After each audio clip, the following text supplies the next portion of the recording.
Supreme ಕೋರ್ಟ್ಗೆ ಲಿಖಿತ ವಾದವನ್ನ ಪವಿತ್ರ ಗೌಡ ಪರ ವಕೀಲರು ಕೂಡ ಸಲ್ಲಿಕೆ ಮಾಡಿದ್ದಾರೆ. ಅದರಲ್ಲಿ ಏನಂತ ಇದೆ? ಪವಿತ್ರ ಗೌಡ ಕೊಲೆ ಪ್ರಕರಣದಲ್ಲಿ ಭಾಗಿಯಾಗಿಲ್ಲ, ಆಕೆಗೆ ಮಗಳಿದ್ದಾರೆ, ಪೋಷಕರನ್ನ ಆಕೆ ನೋಡ್ಕೊಳ್ಬೇಕಾಗಿದೆ, ಆಕೆಗೂ ಉಳಿದ ಆರೋಪಿಗಳಿಗೂ ಸಂಬಂಧವಿಲ್ಲ ಅಂತ ಹೇಳಿ ಪವಿತ್ರ ಗೌಡ ಪರ ವಕೀಲರು ಸಲ್ಲಿಕೆ ಮಾಡಿರುವಂತಹ ವಾದದಲ್ಲಿ ಉಲ್ಲೇಖ ಮಾಡಲಾಗಿದೆ. ಪವಿತ್ರ ಪರ ವಕೀಲರ ವಾದ ಏನು?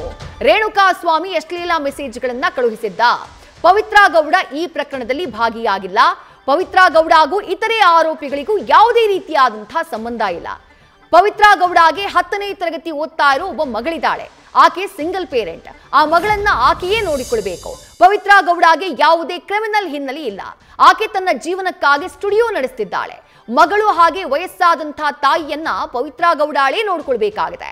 ಆಕೆ ಕೊಲೆ ಪ್ರಕರಣದಲ್ಲಿ ಭಾಗಿಯಾಗಿಲ್ಲ ಅಂತ ಹೇಳಿ ಪವಿತ್ರ ಗೌಡ ಪರ ವಕೀಲರು ಕೋರ್ಟ್ಗೆ ವಾದವನ್ನ ಮಂಡನೆ ಮಾಡಿದ್ದಾರೆ. ಜೊತೆಗೆ ಅಶ್ಲೀಲ ಮೆಸೇಜ್ಗಳನ್ನ ರೇಣುಕಾ ಸ್ವಾಮಿ ಕಳುಹಿಸಿದ್ದ, ಪವಿತ್ರ ಗೌಡಗೂ ಉಳಿದ ಆರೋಪಿಗಳಿಗೂ ಯಾವುದೇ ಸಂಬಂಧ ಇರಲಿಲ್ಲ, ಆ 10ನೇ ತರಗತಿ ಓದುವಂತಹ ಮಗಳು ಹಾಗೆ ತಾಯಿಯನ್ನ ಪವಿತ್ರ ಗೌಡರೇ ನೋಡ್ಕೊಳ್ಬೇಕು, ಈ ಕಾರಣಕ್ಕಾಗಿ ಈ ಪ್ರಕರಣದಲ್ಲಿ ಅವರ ಪಾತ್ರ ಯಾವುದೇ ರೀತಿಯಾದಂಥದ್ದು ಇಲ್ಲ, ಯಾವುದೇ ಕ್ರಿಮಿನಲ್ ಹಿನ್ನೆಲೆಯೂ ಕೂಡ ಆಕೆಗಿಲ್ಲ ಅಂತ ಹೇಳಿ ಪವಿತ್ರ ಗೌಡ ಪರ ವಕೀಲರು ತಾವು ಸಲ್ಲಿಕೆ ಮಾಡಿರುವಂತಹ ಆ ಲಿಖಿತ ವಾದದಲ್ಲಿ ಮೆನ್ಷನ್ ಮಾಡಿದ್ದಾರೆ.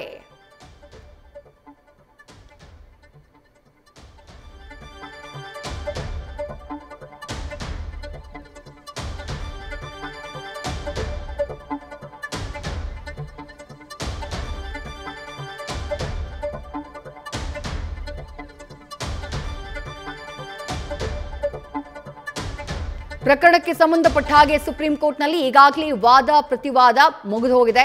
ಅದಾದ ನಂತರ ತೀರ್ಪನ್ನ ಕಾಯ್ದಿರಿಸಲಾಗಿತ್ತು. ಆದರೆ ಅದಕ್ಕೂ ಮೊದಲು 7 ದಿನಗಳ ಒಂದು ವಾರದ ಸಮಯಾವಕಾಶವನ್ನ ಎಲ್ಲ ಆರೋಪಿಗಳಿಗೆ ಹಾಗೆ ಸರ್ಕಾರಕ್ಕೆ ನೀಡಲಾಗಿತ್ತು ಲಿಖಿತ ವಾದವನ್ನ ಸಲ್ಲಿಸುವುದಕ್ಕೆ.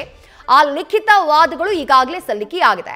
ಆ ಲಿಖಿತ ವಾದದಲ್ಲಿ ಏನೆಲ್ಲ ಮೆನ್ಷನ್ ಮಾಡಲಾಗಿದೆ, ಯಾವ ರೀತಿ ಆರೋಪಿಗಳು ತಮ್ಮ ವಾದವನ್ನ ಮಂಡಿಸಿದ್ದಾರೆ, ಸರ್ಕಾರ ಆರೋಪಿಗಳ ಪಾತ್ರ ಈ ಪ್ರಕರಣದಲ್ಲಿ ಯಾವ ರೀತಿಯಾಗಿತ್ತು, ಅದಕ್ಕೇನು ಸಾಕ್ಷಿಗಳಿವೆ ಅನ್ನೋದನ್ನ ಸರ್ಕಾರದ ಪರ ವಕೀಲರು ಮೆನ್ಷನ್ ಮಾಡಿದ್ದಾರೆ. ಅದೆಲ್ಲವನ್ನ ಕೂಡ ಗಮನಿಸ್ತಾ ಇದ್ದೇವೆ. ಹೀಗಾಗಿ ಎನಿ ಟೈಮ್ ಯಾವುದೇ ಕ್ಷಣದಲ್ಲಿ ಸುಪ್ರೀಂ ಕೋರ್ಟ್ ಇವತ್ತೋ ಅಥವಾ ನಾಳೆ ಅಥವಾ ನಾಳಿದ್ದು ಅಥವಾ ಇನ್ನೊಂದು 2-3 ದಿನಗಳಲ್ಲಿ ಬಹುಶಃ ದರ್ಶನ್ರ ಈ ಬೇಲನ್ನ ರದ್ದು ಮಾಡಬೇಕು ಅಂತ ಕೋರಿ ರಾಜ್ಯ ಸರ್ಕಾರ ಸಲ್ಲಿಕೆ ಮಾಡಿರುವಂತಹ ಅರ್ಜಿಯ ಆದೇಶವನ್ನ ಮಾಡುವಂತಹ ಸಾಧ್ಯತೆ ಇದೆ. ಬಹಳ ಪ್ರಬಲವಾದಂತಹ ವಾದ ಮಂಡನೆ ಸರ್ಕಾರದ ಕಡೆಯಿಂದ ಆಗಿರೋದು. ಆರೋಪಿಗಳು ಕೂಡ ಈ ಪ್ರಕರಣದಲ್ಲಿ ತಮ್ಮ ಪಾತ್ರ ಇಲ್ಲ, ತಾವು ಈ ಪ್ರಕರಣದಲ್ಲಿ ಭಾಗಿಯಾಗಿಲ್ಲ ಅನ್ನುವುದನ್ನ ಉಲ್ಲೇಖಿಸಿ ಅದಕ್ಕೆ ಪೂರಕವಾದಂತಹ ವಾದವನ್ನ ಮಂಡನೆ ಮಾಡುವಂತಹ ಕೆಲಸವನ್ನ ಆರೋಪಿಗಳು ಕೂಡ ಮಾಡಿದ್ದಾರೆ. ಅವರ ಪರ ವಕೀಲರು ವಾದವನ್ನ ಮಂಡಿಸಿದ್ದಾರೆ. ಸುಪ್ರೀಂ ಕೋರ್ಟ್ ಏನು ಆದೇಶ ಕೊಡುತ್ತೆ ಗೊತ್ತಿಲ್ಲ. ನಟ ದರ್ಶನ್ ಸದ್ಯ ಹೈಕೋರ್ಟ್ ಕೊಟ್ಟಿರುವಂತಹ ಜಾಮೀನಿನ ಆಧಾರದ ಮೇಲೆ ಹೊರಗಡೆ ಇದ್ದಾರೆ. ಸುಪ್ರೀಂ ಕೋರ್ಟ್ ಆ ಜಾಮೀನನ್ನ ರದ್ದು ಮಾಡುತ್ತಾ ಅಥವಾ ದರ್ಶನ್ಗೆ ಕೊಟ್ಟಿರುವಂತಹ ಜಾಮೀನು ಹಾಗೆ ಕಂಟಿನ್ಯೂ ಆಗುತ್ತಾ ಕಾದು ನೋಡಬೇಕು. ನ್ಯೂಸ್ ಫಸ್ಟ್ ನಿರ್ಭೀತಿಯಿಂದ ನಿಮ್ಮ ಪರವಾಗಿ.